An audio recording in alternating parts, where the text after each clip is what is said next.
What's cooking, folks? Vermillion Phoenix here, and today we're talking about patch 2.2 in Orcs Must Die Unchained. Now, there's a lot of things that happen here. Most of it I'm probably going to miss or not cover, but there's going to be some forum threads that I'm going to link below that will talk about some of the things that happen and how good they are. So, elephants in the room is the Chaos Trials, but let's go into a couple of smaller things first, and then we'll finish on Chaos just so I can make sure I don't miss anything else, because that's a huge thing that I want to talk about, because Chaos Trials are more about the future of the game than just about anything else. So, Sabotage and Endless have had crowd control resistance added to the minions.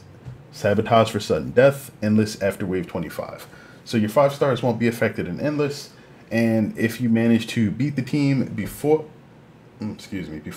Sabotage is in sudden death, you will be fine. However, for Sabotage, it is 5% every 15 seconds, and for Endless, it is 2% every wave after 25. What this means is that slowing abilities that affect the enemy after they're outside of the trap's area of effect will be reduced. All hero-based crowd control abilities, again, if they don't have an area of effect, if they're like a lingering ability on the enemies, will be removed quicker, and that means that you'll have to rely more on knockback or actual damage to clear those enemies out. That's important not to really change the meta of the game, because it didn't, like, at all, but more so to make sure the games end. Games that required 100% crowd control to sort of keep the game going on indefinitely will eventually just close sooner now. And so I guess that'll alleviate some stress on the servers and help to keep games running more often and more smoothly. Again, those aren't going to change any of the Sabotage meta, because you still have to survive those first 8 waves, and the same characters are going to be getting you there. So expect more changes to the heroes in the future to sort of shake that up a bit. My guess is that they'll probably be looking to increase the power of some heroes and bring them up to speed to make sure that they're more competitive. So while we're talking about that, let's jump into the heroes. Bloodspike got a ton of changes. He now has a wider primary attack width, which means he'll be hitting more enemies. You won't have to turn as ridiculously to make sure that your blows are landing. That's solid. Stunning Execution apparently has a shorter cooldown now. It looks to be about 25 seconds rather than 30. That's amazing, because Stunning Execution has always been a very utilitarian move, and due to the fact that you can no longer execute mercenaries after they've replaced heroes, it really should not have had as high a cooldown as it does. Maybe even now. Like, I think I would still push for about a 20-second cooldown, and maybe a 25% cooldown reduction on the Weaver to put it at around 15 seconds base. But even so, as it is right now, the Blood Hungry passive, which gets you Bloodspike's tasty meals, have had some pretty big changes. The meals heal you 3 times as much health, so they went from 200 to 600, which is a lot. And they now decrease the cooldowns of Bloodspike's 2 abilities. So Bloodbath, which normally has a relatively short cooldown, you can use sooner. Maiming Blow, which was a bit longer, it will be activated more often. And Stunning Execution now sort of works without having to take the Weavers for it. So it reinforces his meals build much more significantly, although Energy Snack I still don't think is a worthwhile skill. And I should mention Energy Snack specifically because the way that meals drop is that they are rarely ever on command. The only way to get one of these meals to drop on command is via Stunning Execution. You also generally have to go out of your way to grab a meal, even slightly, when it's there. So either all the enemies need to be basically cleared out, or you need to have a meal right in front of you to get the speed boost. And extreme execution is right there. So the competition for this is just too strong for energy snack to really be viable.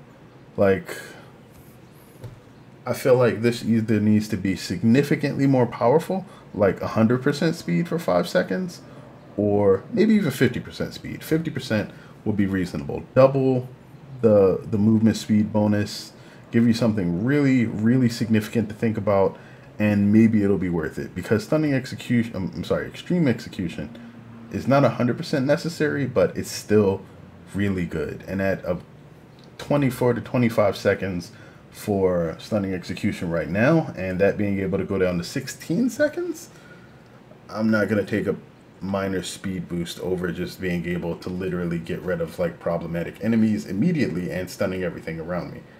So that's great. Fortified meals have been fixed. Previously, this gave you about 4 HP per meal. I was unaware that this was a bug, but apparently that was supposed to be a percentage.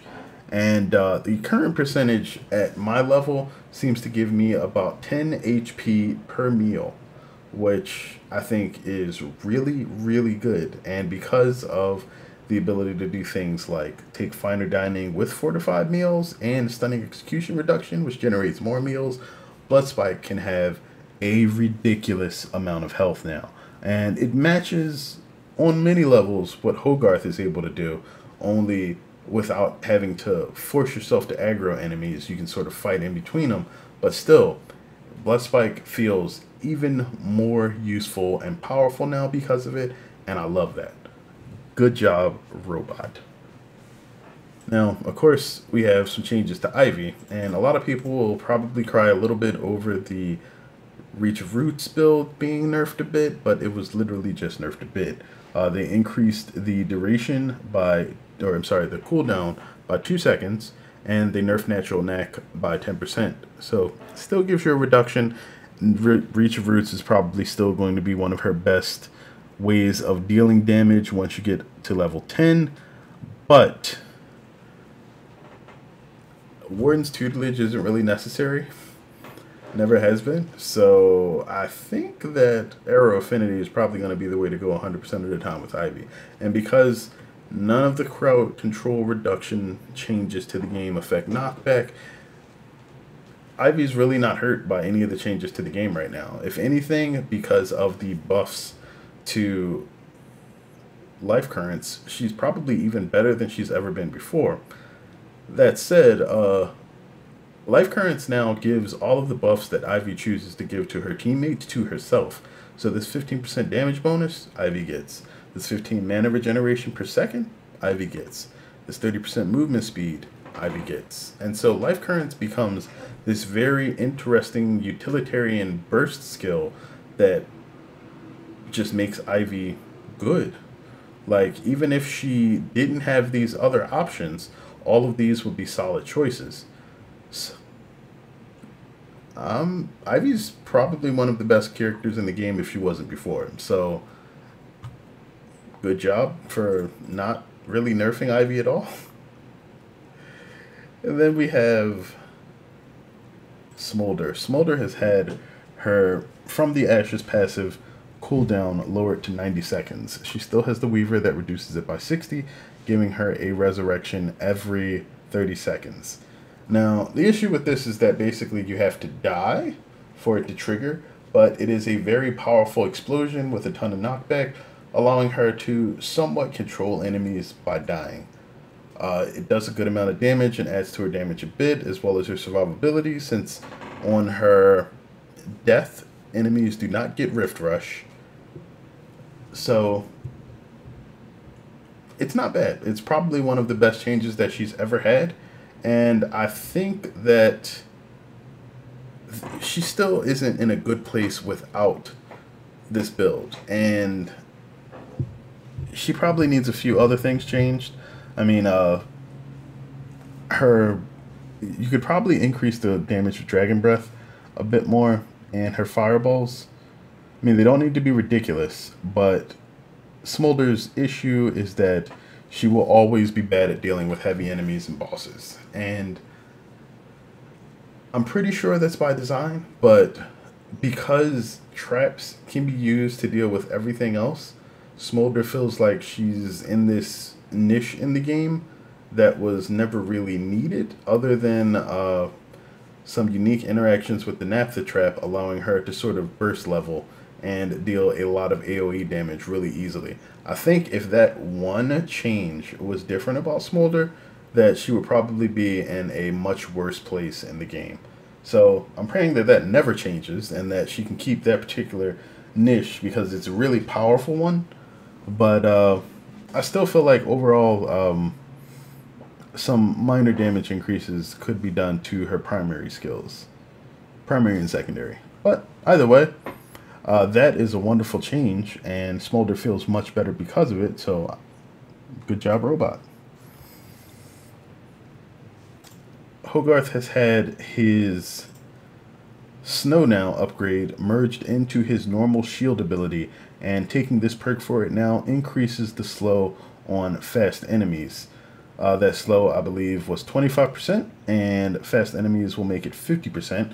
So kobolds will now move at normal speed when they are running near him. The same goes for Swifty Hooves. I think that is a lovely change. And his ambush skill now goes roughly about half the distance. 1.5 spaces, I think, is the distance away from him that he jumps, but there's still no indicator for it, so it still feels a little clunky.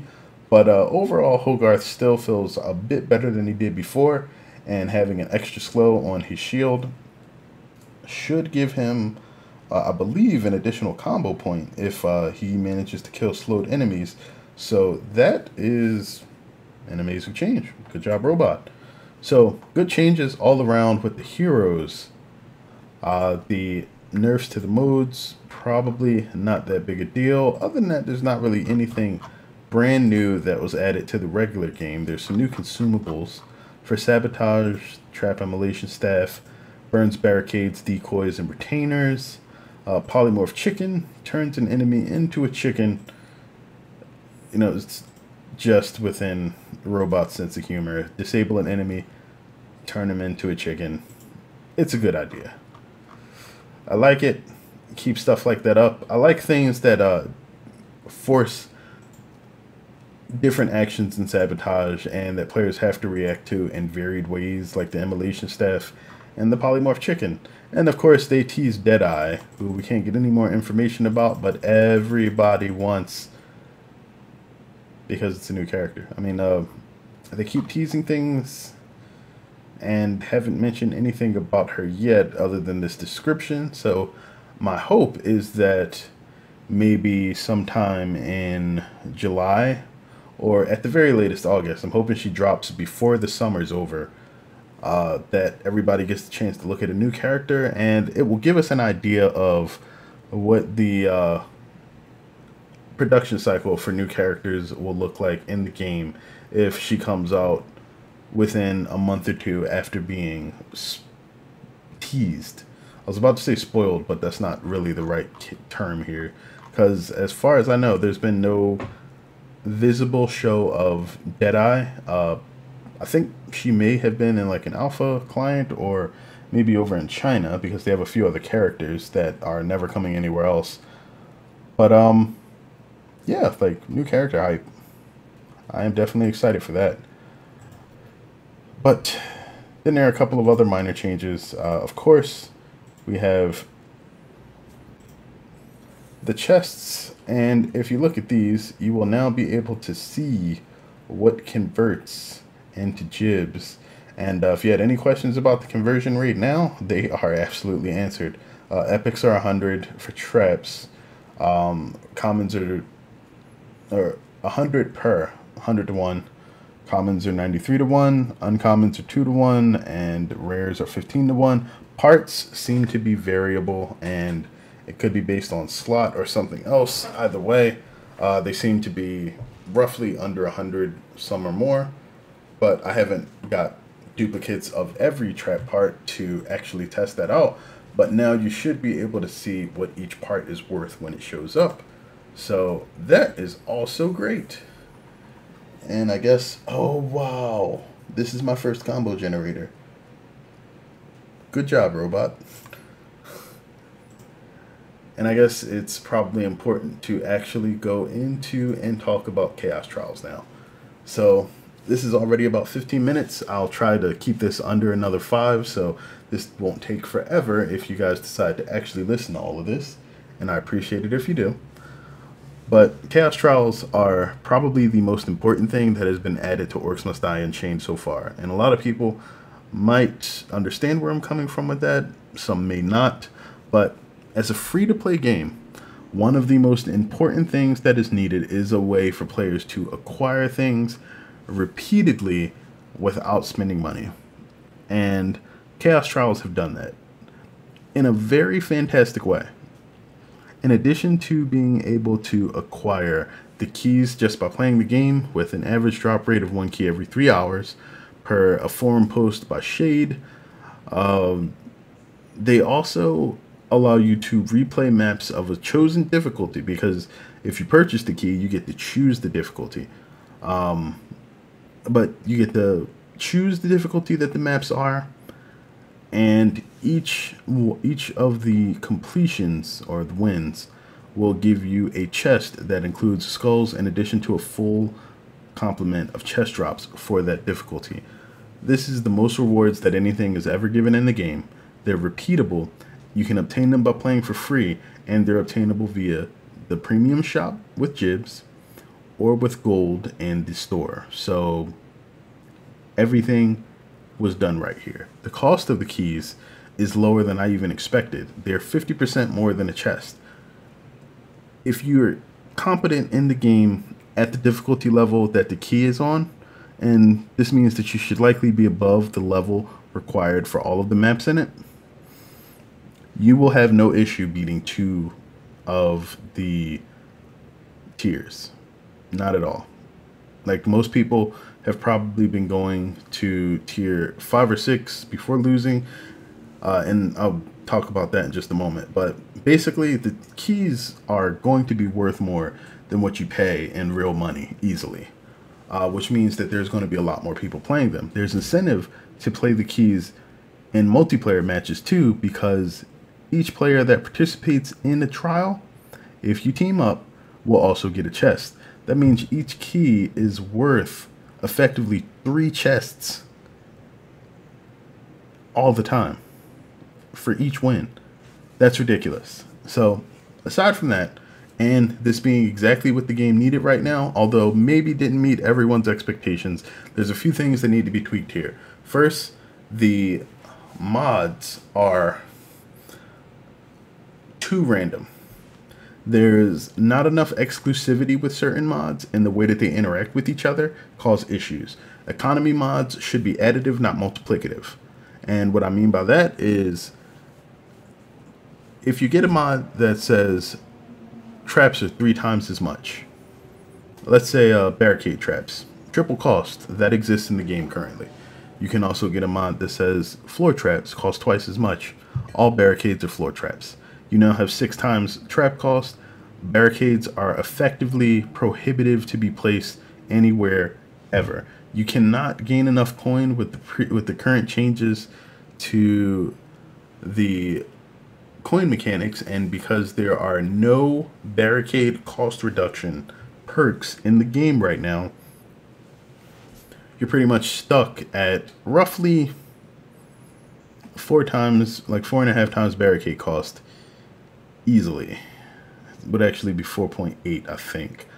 But you might be able to get just a hair lower with max to about 4.2 times. But that said, that makes it so that you can't really use barricades. Now, there are situations that happen this way for other trap types, such as physics traps and hunter traps.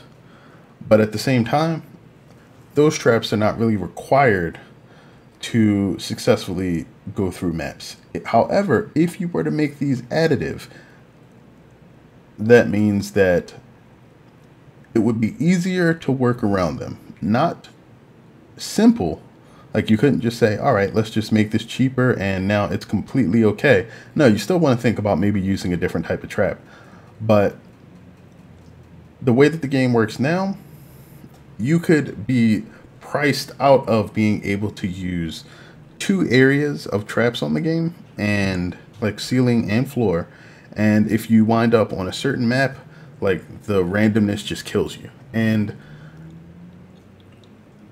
while that's the nature of randomness itself, it's really not a good idea to pick up a key on the first run, say that you can't place floor traps, or all your floor traps are twice as expensive, and you have heavy minions coming through, and then not having enough coin to really be able to control the minions without playing a specific character that could be ruined by further problems or mods that the key obtains later on.